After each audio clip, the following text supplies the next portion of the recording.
做招募啊，自己啊，但咩唔理好醜，但求就手噶啦。咁掛住個牌或者養住個牌轉會嘅 PM 我啊，哎呀，佢真係你當你依招 work 啊，要跟住你同人講，咁樣好成功咯，我請到人你。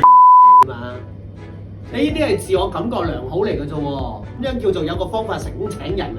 哦，唔係呢個手段嚟嘅啫，入到嚟我會好嘅，上咗話係慢慢 tune 下，跟住揾個人去 sell 佢，可能佢有一日開要咧。即係你真係，就係你係咪應該專心啲揾啲實力嘅人？不如你硬橋硬馬真功夫，真係同佢講一個堅實嘅合作關係入嚟認真做，大家3個月冇白過啊！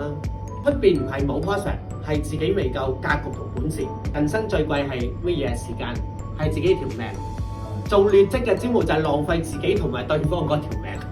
做完2年之後，人來人往，倒水落筲箕，你做乜嘢啊？其實成件事，你不如專心啲做好你個 TOT 一份，你都叫揾下錢啦。人哋又係戇居居入咗嚟喎，如果唔知做乜鬼嘢嘅，咁不如好地地出去打份牛仔工啦。都唔知大家又發咩神經係嘛？一個人如果入到嚟揾緊50萬、60萬或以上，你使驚佢唔請人？傻啦！但係成日請班喺度唔知做乜嘢生死邊緣嗰啲唔知做乜嘢嘅人，你幾多都去請人，你都唔好恨啦。一定要做靚自己，可以令到啟動到吸引力法則。呢嘅一定係砌靚咗，揾靚人做大事。大家5年嘅市值就唔一樣。